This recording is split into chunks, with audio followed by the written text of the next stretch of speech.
Assalamualaikum warahmatullahi wabarakatuh. Yang terhormat Kepala SMP Negeri 225 Jakarta, Bapak Dr. Andes Dodo Ahmad Suhada. Yang terhormat Bapak Ibu Wakil Kepala Sekolah dan Staf, serta Bapak Ibu Guru yang berbahagia. Pertama-tama marilah kita panjatkan puji syukur kehadiran Allah Subhanahu wa Ta'ala atas berkat rahmat dan karunia-Nya lah pada hari ini kita dapat berkumpul bersama di ruangan ini untuk mengikuti kegiatan aksi nyata dari modul 1.4 yang sedang diikuti oleh Ibu Hanifah sebagai bagian dari pendidikan guru penggerak. Salawat serta salam tidak lupa kita haturkan kepada junjungan kita Rasulullah Shallallahu Alaihi Wasallam. Bapak Ibu yang berbahagia, ini judulnya adalah yang jadi pada pendidikan guru penggerak itu di setiap akhir modul itu ada yang kita sebut dengan aksi nyata. Nah, pada pertemuan hari ini Ibu Hanifah akan mendesiminasikan mengenai modul 1.4 tentang budaya positif. Nah, apa yang dimaksud dengan budaya positif itu nanti kita dengarkan bersama dari Ibu Hanifah. Kemudian Bapak Ibu Guru dipersilahkan untuk sharing pengalaman, karena kami yakin Bapak Ibu Guru pasti punya pengalaman yang lebih banyak lagi.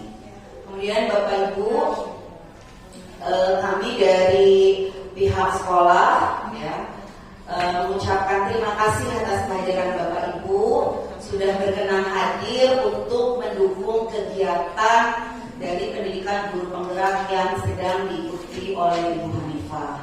Bapak Ibu, untuk hari ini alhamdulillah Bu Hanifah memiliki rezeki yang lebih sehingga Bapak Ibu tadi sudah menikmati makan siang bersama. Tetapi Bapak ya, terima kasih ya Bu Hanifah, hari ini luar biasa punya rezeki lebih. Mungkin juga Bu Hanifah pengen berbagi untuk kita semua, diberi kesehatan sampai bisa mengikuti kegiatan guru penggerak sampai modul 1.4. Nah, di awal-awal ada anaknya sakit dan sebagainya ya Bu Hanifah ya. Nah, Bapak Ibu, hari ini di kemudian hari ketika nanti nih Bapak Ibu yang akan mengikuti pendidikan guru penggerak gitu ya, jangan hal ini nanti dijadikan patokan. Insyaallah Bapak Ibu, kami pihak sekolah, teman-teman semua yang ada di 225 itu mendukung sepenuhnya kegiatan yang Bapak Ibu lakukan. Kami siap berbagi dan siap sharing. Tadi terbukti ya, kayak Pak Ibnu segala macam itu udah menyiapkan itu apa, tempat apa. Pak Aryo siap dengan kameranya dan sebagainya. Artinya kami semua siap mendukung. Gitu ya Bapak Ibu. Jadi nanti Pak Dede atau mungkin Bu Nia, Bu Rika yang nanti akan mengikuti, Bu Marliana gitu ya, yang masih Bu Friska masih bisa, Bu Friska angkatan 11, Bu Raina gitu ya. Yuk sama-sama. Tujuan dari mengikuti pendidikan guru penggerak adalah menciptakan sebuah perubahan. Seperti itu ya Bapak Ibu ya. Jadi dan yang perlu Bapak Ibu ingat tekankan dalam hati adalah kami semua mendukung ya. Ketika di dalam perjalanan ada misalnya kekurangan apa wajarlah, dalam sebuah perjuangan pasti ada kerikil-kerikilnya dan itu memang tidak mudah untuk kita lalui. Tapi yakinlah bahwa keluarga besar SMP Negeri 225 mendukung Bapak Ibu sepenuhnya.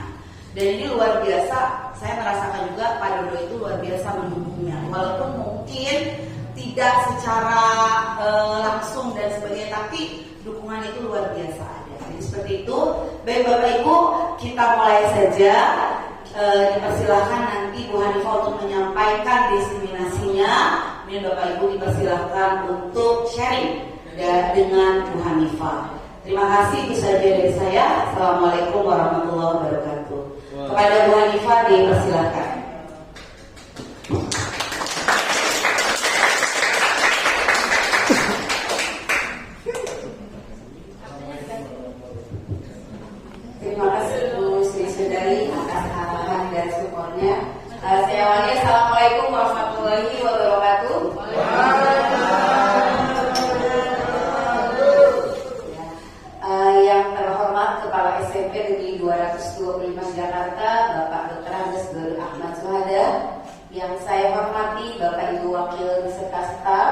Bapak, Ibu Dewan Guru dan Pegawai. Alhamdulillah pada siang hari ini puji syukur kita panjatkan kehadiran Allah Subhanahu wa Ta'ala, karena pada siang hari ini kita masih diberikan kesehatan sehingga kita dapat berkumpul di sini dalam rangka memenuhi tugas saya sebagai calon guru penggerak angkatan 9, yaitu menyampaikan amanah dari pendidikan tentang diseminasi budaya positif yang memang harus disebarkan ke seluruh warga sekolah. Berikutnya sebelum memulai acara, marilah kita mengucapkan sama-sama basmalah. Semoga apa yang kita jalani ini berjalan dengan lancar. Bismillahirrahmanirrahim. Terima kasih Bapak dan Ibu. Yang pertama saya mengucapkan terima kasih atas support, dukungan dari teman-teman yang luar biasa pada saya. Ini sebagai sebuah amunisi tersendiri buat saya.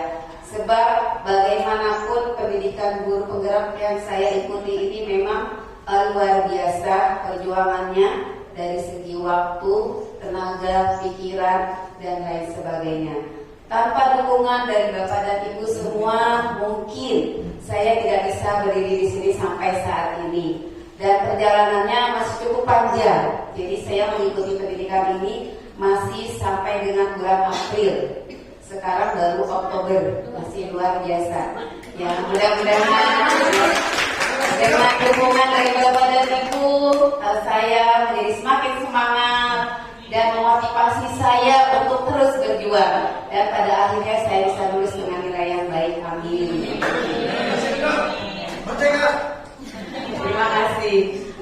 Baik, pada kesempatan ini saya akan menyampaikan diseminasi budaya positif di SMP Negeri 225 Jakarta.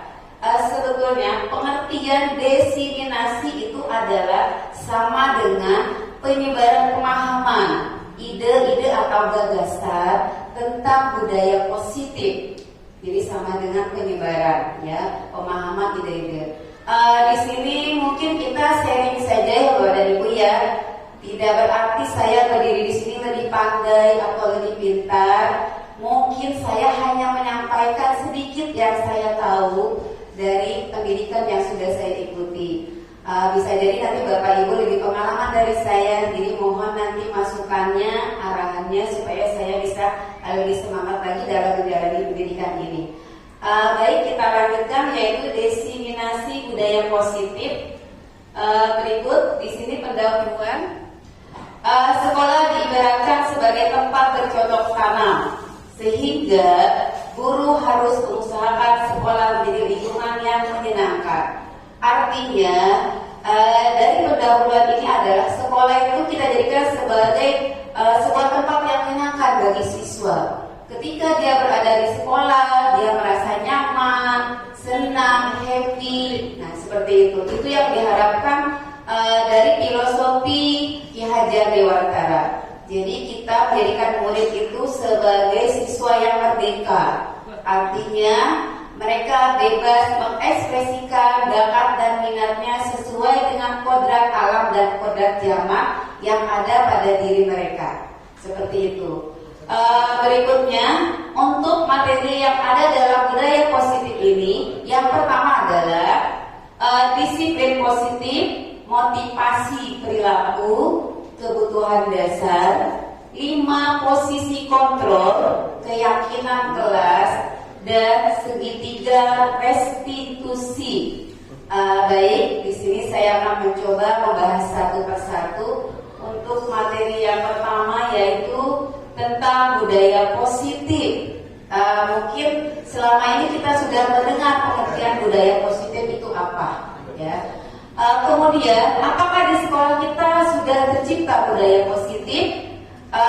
Untuk pertanyaan ini, ya, berikut budaya positif adalah perwujudan dari nilai-nilai kebajikan atau keyakinan. Artinya budaya itu bisa kita samakan dengan tradisi, kebiasaan, keyakinan. Nah, di sekolah kita untuk budaya positif ini sudah terlihat atau sudah biasa kita laksanakan. Contoh yang sering kita ikuti adalah kebiasaan pagi. Nah, ini sudah termasuk pada budaya positif. Ketika misalnya siswa datang disambut dengan istilahnya 5S oleh Bapak Ibu guru, kemudian untuk anak OSIS yang menyambut teman-temannya, nah seperti itu. Kemudian pembiasaan yang lain misalnya setiap hari Selasa kita ada senam bersama. Kemudian tadarus, berikutnya adalah kegiatan literasi yang juga sebagai ajang kreasi bakat dan minat siswa. Dan ada juga pembiasaan yang namanya setiap hari Jumat itu kerohanian yang berupa tadarus dan yasinan. Itu salah satu budaya positif yang sudah ada di sekolah kita. Nah, sekarang bagaimana kita meningkatkan budaya tersebut agar semakin lebih baik dan tercipta lingkungan budaya yang lebih baik lagi, sekolah kita menjadi lebih maju dan menjadi kebanggaan kita bersama. Seperti itu, mudah-mudahan ya Bapak dan Ibu ya. Amin. Berikutnya untuk budaya positif di sini yaitu nilai, keyakinan, kebiasaan di sekolah yang berpihak pada murid dan berkembang menjadi pribadi yang kritis, penuh hormat dan tanggung jawab. Artinya dari kebiasaan yang kita lakukan setiap hari, apa tujuannya? Tujuannya di sini adalah kita akan membentuk sebuah pribadi yang mempunyai rasa hormat, rasa tanggung jawab, baik terhadap dirinya sendiri maupun terhadap orang lain. Itu yang diharapkan dari budaya positif tadi, seperti itu. Berikutnya yaitu tentang disiplin positif.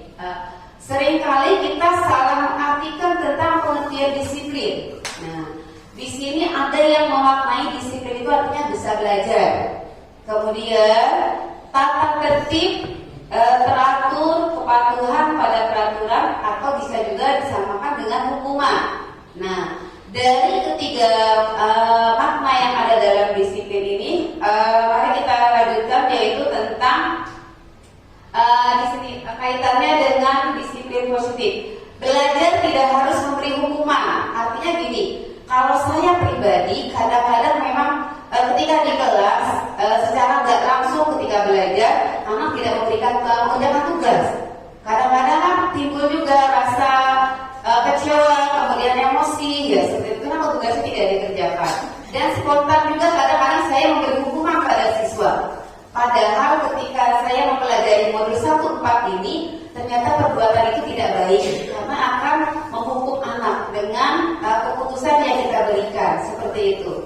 Kemudian hukuman alternatif terakhir, artinya dalam kita menerapkan disiplin positif, jangan jadikan hukuman sebagai langkah utama. Kalau bisa tidak perlu diadakan hukuman, itu intinya, ya seperti itu.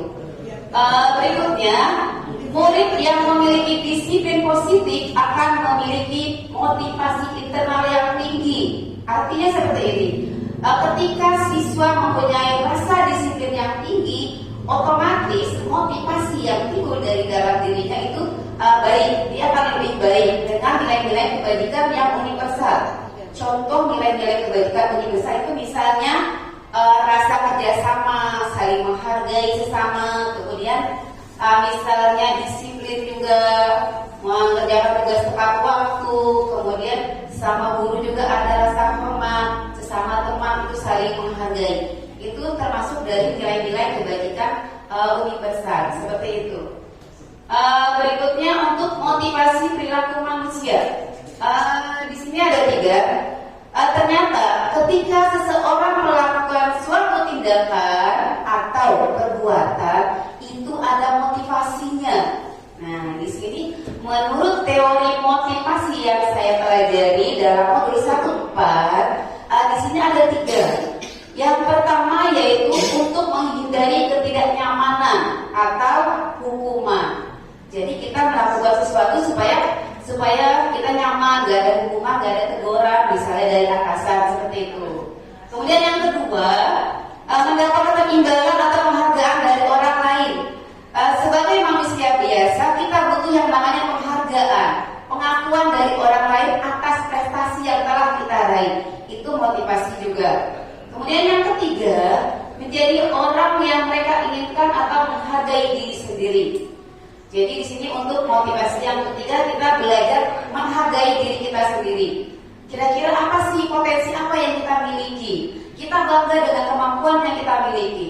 Dan kemampuan itu kita sebarkan kepada orang lain. Seperti itu. Jadi kebanggaan pada diri sendiri yang nantinya bermanfaat untuk orang lain. Nah, berikutnya, di sini ada pertanyaan. Sebagai guru, saat kita hadir mengajar di kelas tepat waktu, kira-kira motivasi apakah yang mendasari tindakan seperti itu? Mungkin ada yang ingin berkomentar. Silakan Bapak dan Ibu. Ini jawabannya secara pribadi saja. Istilahnya gini, ketika saya hadir di kelas tepat waktu, motivasi yang ada dalam diri saya apa ya? Nah, seperti itu. Ya, silakan Bapak dan Ibu, ada yang bersedia. Silakan Pak Haji Herudin. Ayo jawab. Menghindari ini jawab tepat waktu. Iya, menghindari anak berantem. Pak Haji Herudin. Menghindari Agar yang kita sampaikan materi itu tepat waktu dan kita melihat mengukur. Ya, jawabannya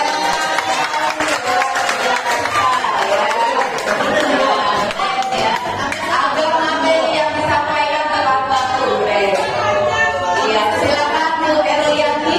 Udah dijawab Pak Haji. Terima kasih ya. Iya, jawaban dari Bu Erna, mengajarkan disiplin kepada anak.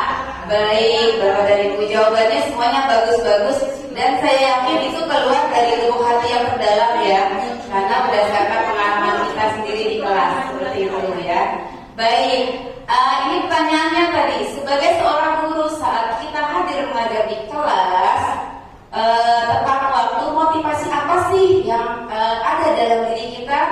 Kalau di sini yang saya analisis yaitu satu, menghindari ketidaknyamanan. Nah, sebentar ya. Nah, seperti ini ya. Jawabannya adalah datang tepat waktu karena tidak ingin ditegur oleh atasan. Nah, itu ya. Ada nggak yang konfirmasi seperti itu? Ada. Kalau saya datangnya mau tepat waktu nih, biar tidak kena teguran. Nah, seperti itu ada ya. Itu motivasi. Nah, kemudian yang kedua, ingin mendapatkan pujian atau penghargaan. Dia berarti masuk yang kedua ya, mendapatkan imbalan atau penghargaan orang lain. Oh, kalau saya datang tepat waktu, saya akan dapat piagam dari kepala sekolah. Nah, seperti itu ya. Saya termasuk guru yang berprestasi, hadir tepat waktu, keluar kelas tepat waktu, tidak pernah terlambat, mengajarnya metodenya menyenangkan, anak senang, wah keren itu, luar biasa itu ya. Mudah-mudahan kita bisa menjadi guru yang seperti itu ya Bapak dan Ibu. Sebab terus terang saya pribadi juga belum bisa seperti itu ya, masih mencoba untuk datang misalnya tepat waktu, kadang-kadang ada aja hambatannya. Baru keluar pintu, balik lagi ada yang ketinggalan, saya balik lagi. Otomatis waktunya terbuang tuh. Baru melangkah berapa langkah lagi, oh ada lagi bukunya ketinggalan. Karena seperti itu, ya. Itu manusiawi saya. Kalau saya seperti itu, jadi belum bisa mungkin untuk melaksanakan. Tapi nanti kita akan mencoba. Kemudian yang ketiga, ingin menjadi orang yang menghargai waktu. Nah ini keren, yang paling nomor 3 ya. Teladan bagi murid, karena guru ini adalah, kalau artis itu berarti sebagai apa ya, public figure ya, iya, role model ya. Nah, keren. Kalau gurunya datang ke kelas tepat waktu, kemudian dengan membuka pintu dengan assalamualaikum, dengan wajah yang ramah, yang cerah, kira-kira muridnya gimana? Senang nggak? Senang ya, pasti. Ya. Jangan ketika misalnya gini, kita dari ruang guru udah semangat nih mengajar.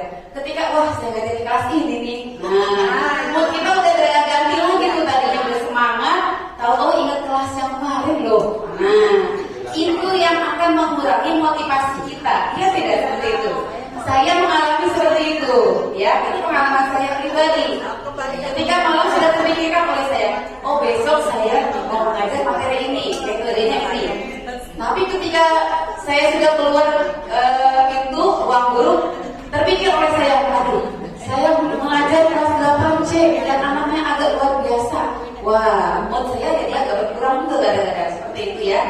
Nah, jadi yang nomor 3 ini adalah yang paling bagus ya. Kira-kira saya masuk kriteria yang mana ya? Seperti itu ya. Nah, Kita yang bagus aja kan. yang bagus berarti nomor 3. Yang manggil Iya. bos berarti nggak bangga nomor 3 yang manggil bos. Baik, artinya kalau nomor 3 berarti paling ideal. Dia datang tepat waktu, motivasinya adalah menghargai diri sendiri sebagai model. Nah, mudah-mudahan kita bisa seperti itu ya, Bapak Ibu ya. Ya, kita sama-sama mencoba. Baik ya, itu untuk yang motivasi. Berikutnya, nah di sini ada 5 posisi kontrol guru. Nah, kira-kira saya masuk guru yang seperti apa nih dari 5 posisi ini? Nah, ada pembuku, pembuat rasa bersalah, kemudian teman, pemantau, dan manajer. Nah, kita lihat. Nah, untuk yang posisi pembuku, nah, biasanya guru yang tipe seperti ini, dia menggunakannya bisa dengan hubungan fisik atau misalnya dengan verbal, kayak itu bisa dengan ucapan ya. Contoh misalnya seperti ini. Patuhi aturan saya atau awas. Nah, berarti ada nada ancaman ya, seperti itu. Kemudian yang kedua, pasti selalu yang terakhir. Kadang-kadang kita harus seperti itu ya. Iya, saya pribadi kadang suka keceplosan juga. Ketika anak misalnya mempunyai tugas terlambat, kamu lagi. Nah, kadang seperti itu. Secara nggak langsung kita sebagai gitu ya. Nah, posisi penghukum.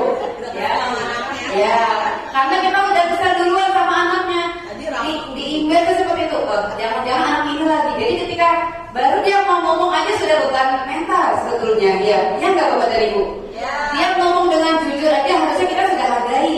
Berarti dia jujur tidak mengerjakan tugas. Tapi kenapa? Ini jujur sama Ya, kira-kira emosi kita langsung meledak. Kenapa? Karena anaknya itu lagi. Nah, seperti itu ya. Itu tipe guru yang penghukum.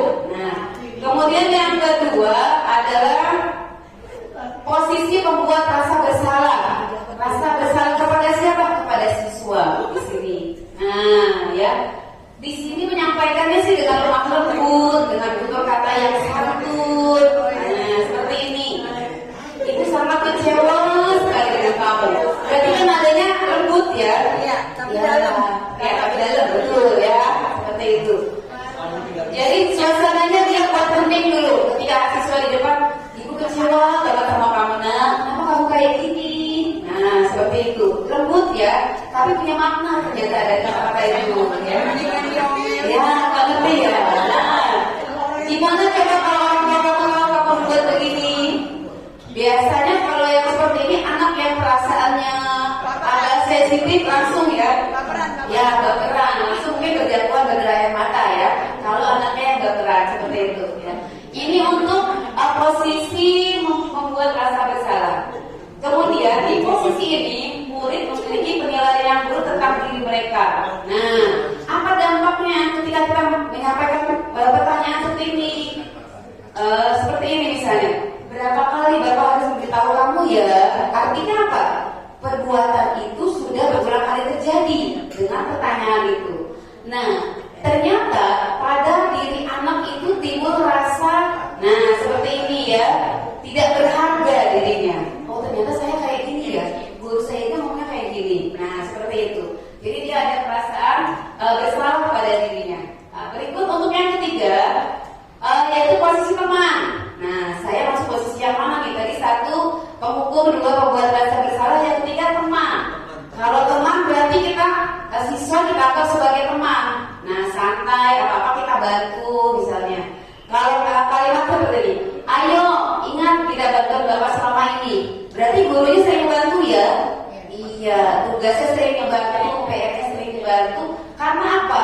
Dia menganggap siswa itu sebagai teman. Nah seperti itu.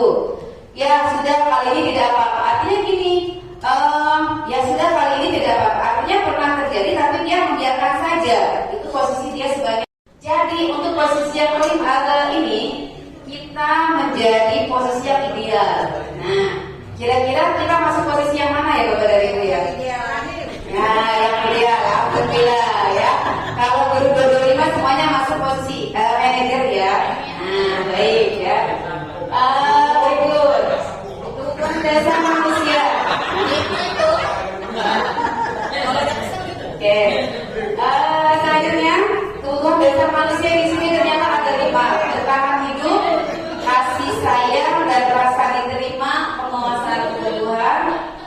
kebebasan akan pilihan dan kesenangan keluar untuk merasa senang.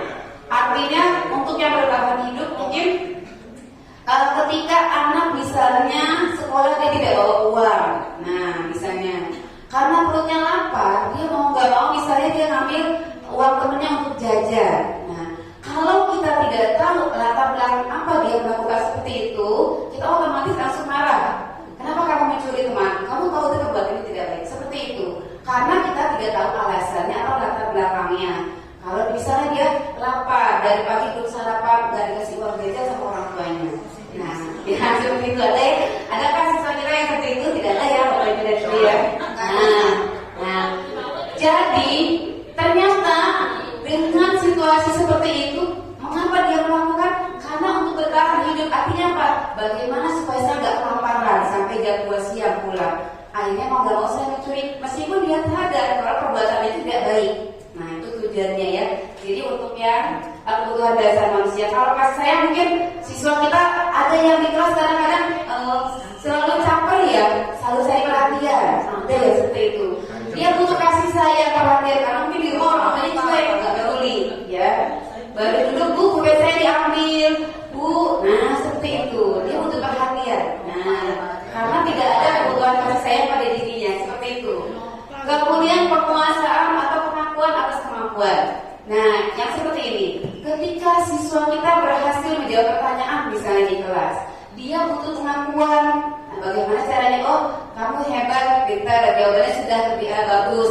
Meskipun mungkin ya jawabannya masih kurang, tapi kita butuh juga memberikan dia penghargaan. Dia butuh pengakuan di hadapan teman-temannya. Oh, ternyata saya mampu loh, saya bisa menjawab. Ya. Kita sebagai guru jangan menulis jawaban kamu salah, jangan seperti itu. Baik anak-anak, jawabannya sudah bagus. Ada lagi yang mau berpendapat, kita tampung, nanti baru kita simpulkan. Ya seperti itu, mungkin ya. Kalau posisi guru yang ideal. Jadi kita jangan langsung memponis anak, oh jawaban anda salah, jawaban kamu misalnya kurang tepat. Tidak seperti itu. Benar-benar kita bisa seperti itu, ya. Berikut kebebasan dan kemudian kesenangan untuk yang kebutuhan dasar. Baik, Bapak Ibu. Di sini ada segitiga restitusi. Apa itu artinya? Jadi intinya untuk segitiga restitusi ini, ketika anak melakukan suatu kesalahan, contoh yang paling gampang misalkan ini, pelajaran saya ada anak yang nggak pernah mengumpulin tugas, anaknya itu lagi, seperti itu ya. Nah, kita menyelesaikannya dengan segitiga restitusi. Nah, caranya yang pertama adalah kita menggunakan tahapan-tahapan. Artinya yang pertama, menstabilkan identitas. Nah, anaknya kita panggil secara baik-baik, tanyakan alasannya mengapa dia melakukan seperti itu. Kita gali informasi dari dia. Nah, kemudian tanyakan mengapa kamu melakukan ini. Alasannya kita pasti tahu alasannya apa, seperti itu. Dan yang terakhir adalah kita tanyakan, kamu tahu tidak peraturan di sekolah kita masuknya jam berapa? Kemudian kalau tugas siswa misalnya sebagai apa? Apakah hanya datang duduk diam tidur di kelas, pulang jajan, misalnya seperti itu. Kalau dia menjawab misalnya, oh saya tahu kalau ke sekolah itu ternyata untuk belajar, mendapatkan ilmu. Nah, jadi nanti kita carikan solusi itu sebetulnya ya untuk tahapan restitusi. Nah ini tadi yang sudah saya jabarkan, menstabilkan identitas. Jadi sudah ya Bapak dan Ibu ya. Mungkin ada yang bertanya? Ada? Sudah mengantuk ya? Ya mudah-mudahan tidak sampai tertidur. Oke, tunggu 50 tahun ke atas. Ya dengan kelas, hukuman dan tenaga. Ini lagi Keyakinan kelas ini. Jadi yang namanya keyakinan kelas itu gini. Kita buat kesepakatan dengan siswa. Kemarin saya sudah buat di kelas 7A. Jadi siswa kita menyampaikan satu-satu pendapatnya, boleh di kertas kecil. Misalnya kamu pengennya seperti apa kelas kita? Oh misalnya jangan datang terlambat, tidak membawa handphone, tidak mencontek saat ulangan, seperti itu. Dari runduk pendapat sebanyak 36 siswa itu nanti kita rampungkan atau kita simpulkan. Cukup misalnya 5 atau 6. Nah itu untuk keyakinan kelas. Tujuannya untuk apa? Ini sebagai salah satu langkah untuk membuat disiplin positif pada diri siswa, terutama di kelas. Nah, ketika dia melanggar salah satu kesepakatan kelas, kita akan tanyakan, kamu sudah tahu kan keyakinan kelas kita itu apa? Tidak boleh misalnya datang tepat waktu di kelas, misalnya seperti itu. Contohnya seperti ini untuk yang saya buat. Nah, dia bersifat abstrak, kemudian sesuai dengan kondisi sekolah. Jadi ketika kita membuat keyakinan kelas, sesuaikan dengan kondisi kelas kita saja. Jangan terlalu muluk-muluk, ya. Kita kan tahu kondisi kelas kita seperti apa. Misalnya anaknya standar saja, tidak pintar banget enggak, tidak yang terlalu rendah juga enggak. Sesuaikan dengan kondisi kelas, itu yang diminta, ya. Berikutnya yaitu di sini ada contoh keyakinan kelas ini yang sudah saya buat kemarin di kelas 7A. Nah, seperti ini. Selalu menjaga kebersihan kelas. Nah, jadi ketika misalnya ada sampah, kita menanyakan kepada siswa, keyakinan kelas kita apa, Nak? Menjaga kebersihan. Nah, misalnya seperti itu. Kira-kira di kelas ini sampahnya berserakan apa enggak? Nah, kemudian yang berikutnya adalah datang ke sekolah tepat waktu. Ini untuk memperkuat kita, misalnya ada yang datangnya terlambat. Nah, kita kembalikan, ya. Kemudian saling menghargai, kan ada nih kadang siswa yang suka bawa nama orang tuanya, ya. Nah, suka kata-katain. Nah, kemudian apa lagi? Suka memanggil temannya dengan sebutan yang negatif. Nah, berarti kan dia tidak menghargai sesama teman, seperti itu. Kemudian jujur dalam sikap dan ucapan. Dan yang kelima, aktif dan kreatif dalam pembelajaran. Ini untuk keyakinan kelas 7A yang kemarin saya buat dengan siswa.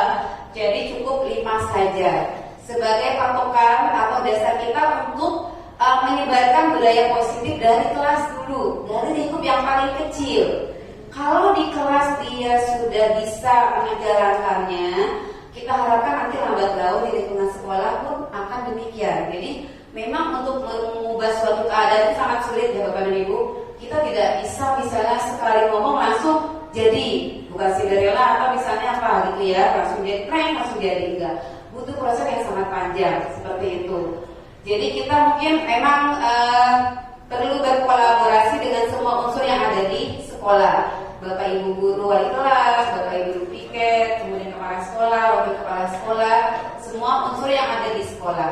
Tanpa adanya kerjasama untuk penerapan budaya positif ini tidak akan berjalan dengan baik dan mungkin jauh dari harapan, seperti itu. Mungkin ada yang ingin ditanyakan, silakan. Nanya dong. Ya, silakan yang mau bertanya. Terima kasih. Sudah, terima kasih ya. Terima kasih. Kalau nggak ada nanya, saya nanya. Ya, nanya aku.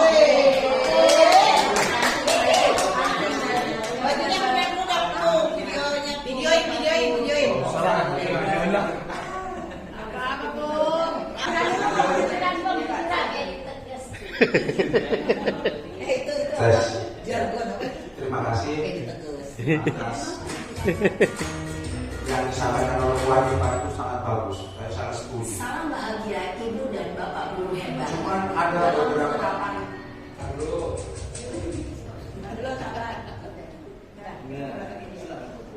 sangat bagus sekali. Kalau kita perkembangan dari zaman ke zaman.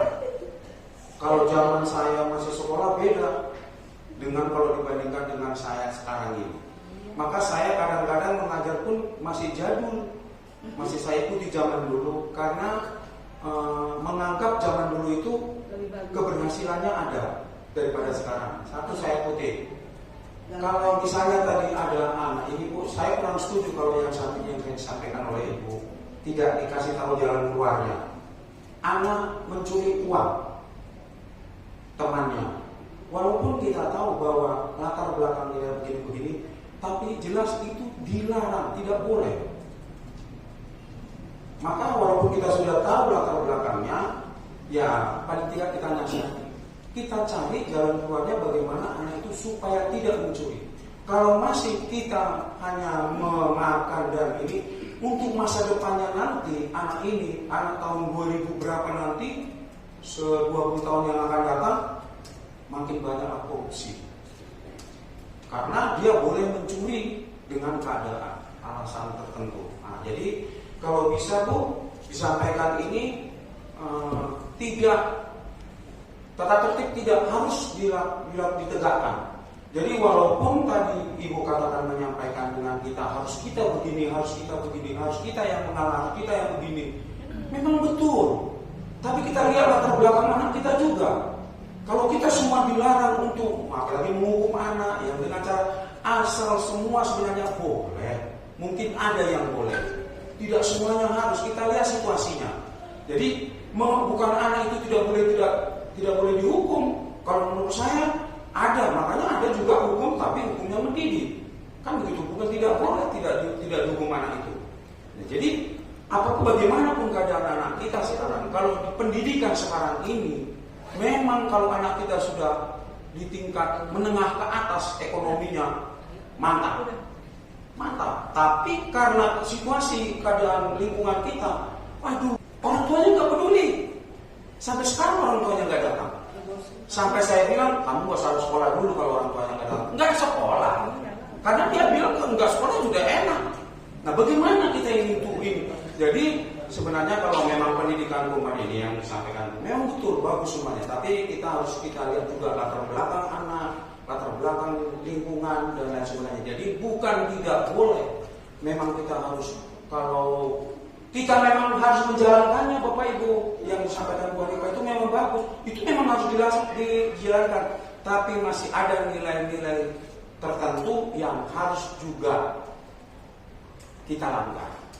Tapi jangan sampai anak itu, kalaupun misalnya tadi seperti kita tidak boleh menegur anak saja pun, anak saja kalau kita tegur, kita ini nangis saja anak itu bermasalah. Nangis saja, kita tegur anak itu nangis, bermasalah. Saya udah paling banyak bermasalah. Nggak tahu kali-kalian, kamu harus belajar kali-kalian ya.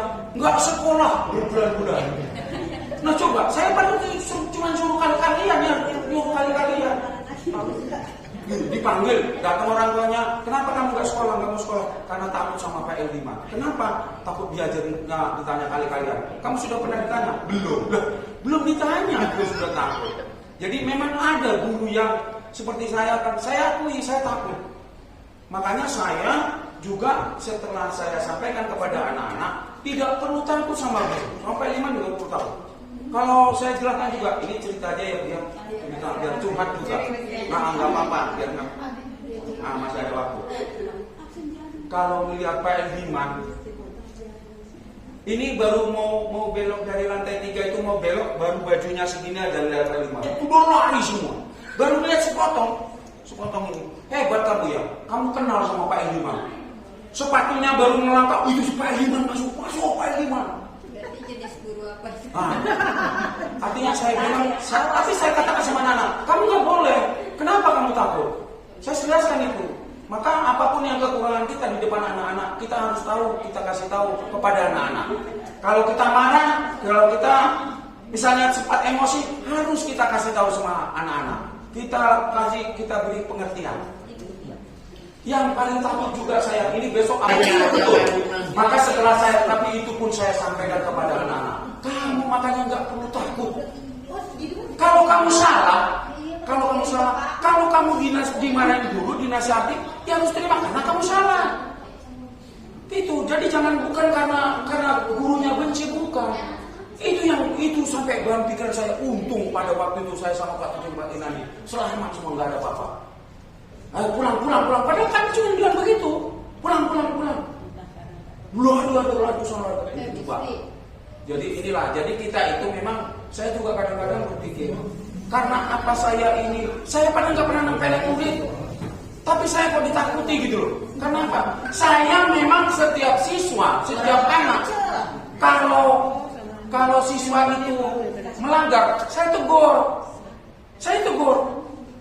Tetap saya tegur. Siapa? Kalau misalnya dia nggak seperti tadi, saya hadapkan sama Pak Poli, dia nggak pakai sepatu nggak pakai sepatu tali, nggak hitam, saya tegur. Ada Pak Poli. Setiap saat, jadi yang ditakuti Pak benar. Nanti kalau dia udah ada kurang, pasti dia takut. Loh, nggak perlu takut. Kalau kau salah, perbaiki dan jangan diulangi. Saya sudah sampaikan kepada anak-anak. Nah, jadi itu. Nggak usah terlalu kendor untuk juga mendidik anak kita ini. Kalau kita ikuti memang untuk kemajuan zaman, untuk kemajuan pendidikan selanjutnya memang bagus yang disampaikan itu, saya salut. Saya kalau memang begitu semua guru hebat, 225 hebat. Terima kasih. Udah dipotong belum? Udah. Terima kasih Pak Ediman, luar biasa tuh. Kasih lagi tuh Pak Ediman. Terima kasih atas sharingnya Pak, luar biasa ini. Sekaligus kita belajar ya Bapak dan Ibu ya. Ternyata realitanya seperti itu yang terjadi pada anak-anak kita. Mungkin yang ingin saya tegaskan di sini bukan berarti kita bersifat lemah terhadap anak, tetapi kita istilahnya menerapkan aturan yang ada, tahapan-tahapannya. Jadi kalau yang saya pelajari dalam kemarin pendidikan guru penggerak seperti itu prosesnya. Idealnya katanya seperti itu, tetapi untuk menjalankannya kok rasanya berat ya, apalagi dengan kondisi sekolah kita yang seperti ini. Tapi rasanya tidak ada yang tidak mungkin kalau kita mau mencoba dan berusaha. Mungkin seperti yang dikatakan Pak Ediman tadi, pendidikan akan bagus bila guru semuanya seperti itu, punya karakter yang baik, yang sifatnya mendidik menuntun anak, ya seperti itu ya. Artinya kita sama-sama belajar juga. Saya pun di sini hanya sekedar menyampaikan sedikit yang saya ketahui. Dan terima kasih Pak Ediman atas sharingnya, luar biasa. Jadi kita pikirannya menjadi terbuka. Oh ternyata kondisi realnya seperti ini. Lalu langkah ke depannya seperti apa? Mungkin seperti itu ya. Baik, di sini ada video kita saksikan sebentar. Ini untuk berkaitan dengan yang tadi. Yang tadi sudah saya jelaskan. Di September. Naren, sini kamu. Mahnya siapa tuh? Tipe guru yang seperti apa? Siapa tuh? Ini gue. Kamu deh, pasti terlambat. Apa? Apa coba? Alasan kamu apa lagi? Enggak salah. Kapan sih kamu tidak terlambat? Beda nada. Malas sekali ya kamu jadi anak. Apa dasar pemalas? Belum udah ngomong. Kapok sih kamu. Sudah berapa kali terlambat? Sana, kamu keliling lapangan basket 2 kali. Di sini nggak ada ya Bapak Ibu yang seperti ini ya? Kenapa? Ada. Kamu lawan ibu. Berani-beraninya jawab. Sudah terlambat, masih berani jawab pula. Sekarang keliling lapangan basket 5 kali sekalian. Biar kamu.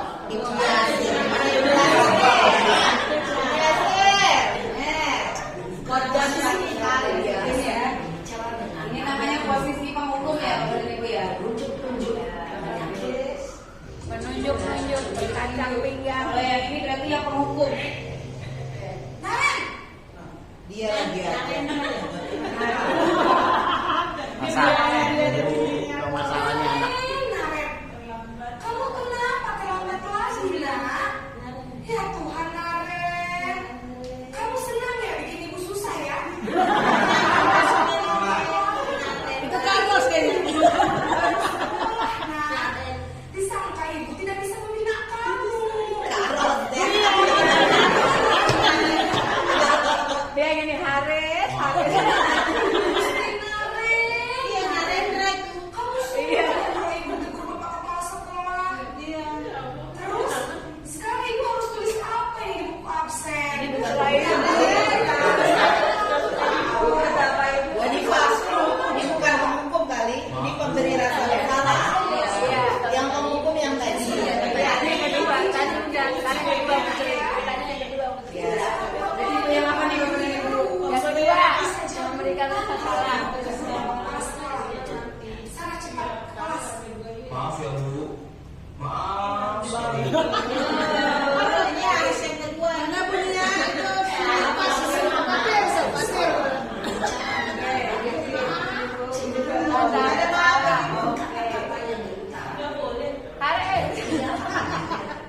Saya Dani yang lagi senang lagi nih. Dani. Aduh, ketemu begitu lagi. Senyum. Sudah jam berapa ini nak? Lembut Saya. Iya Bu, habis ibu saya lupa bawakan saya Bu. kalian.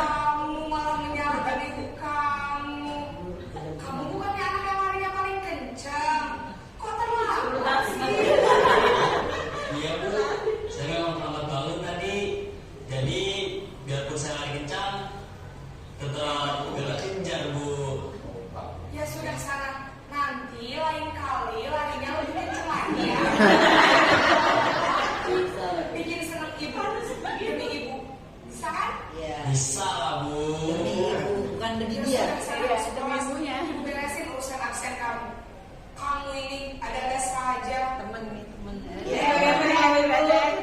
Kalau si teman, berbicara dengan nada suara ramah, maka cewek bersendak menjaga suasana tetap santai. Entah sukses atau berhasil. Ibu, Apa peraturan sekolah kita? Harus masuk sekolah. harus di sekolah dan ujung. Iya betul. Sekarang sudah jam. Kemarin sudah tahu konsekuensinya jika terlambat hadir. Tahan Bu, Ini saya manajer. harus tinggal kelas pas jam istirahat selama 20 menit. Iya benar, konsekuensinya demikian. Jadi nanti jam 9.30 pas istirahat, kamu harus tinggal di kelas, kerjakan tugas tambahan untuk ketertinggalan kamu, ya? Baik Bu. Manajer. Posisi pemantau menanyakan pergi berenang pemantaunya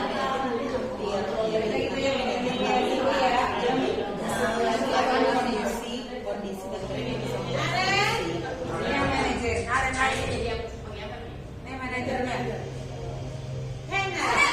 bukan yang balik lagi dong.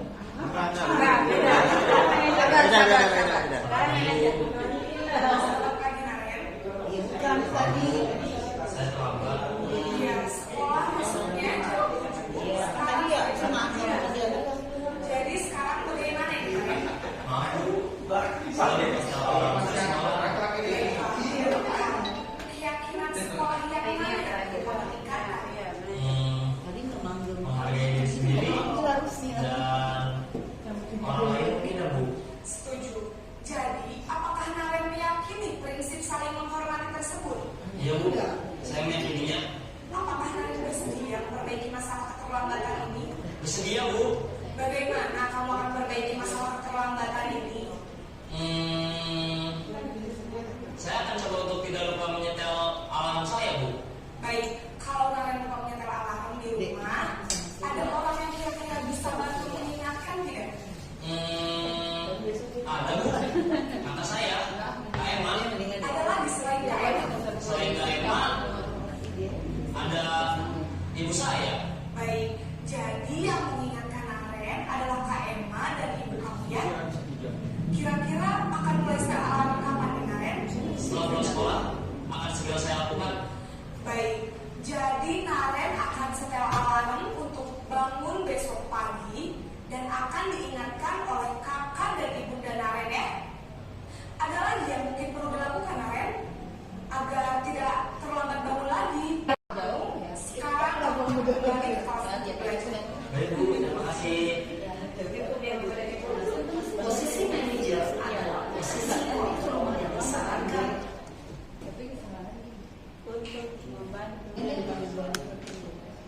Ya baik Bapak Ibu, demikian tadi video yang telah kita saksikan. Ternyata itu tipe-tipe posisi sebagai apa kita ya. Mudah-mudahan kita bisa menjadi tipe posisi manajer yang paling ideal. Mungkin hanya itu saja yang saya sampaikan pada kesempatan siang hari ini. Mudah-mudahan apa yang saya sampaikan bisa bermanfaat buat kita semuanya. Dan apabila ada kata-kata yang kurang berkenan, mohon dimaafkan. Itu datangnya dari saya pribadi, kekurangan saya pribadi. Saya akhiri. Wassalamualaikum warahmatullahi wabarakatuh.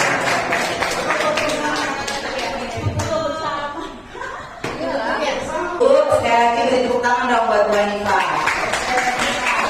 Kita tunggu nih, tadi kata Pak Elbima, kalau semua guru bisa bisa memahami dengan baik bagaimana dia harus bersikap, insya Allah dua-duanya akan lebih baik. Kita tunggu ya, kita tunggu teman-teman lain yang nantinya bisa mengikuti kegiatan pendidikan guru.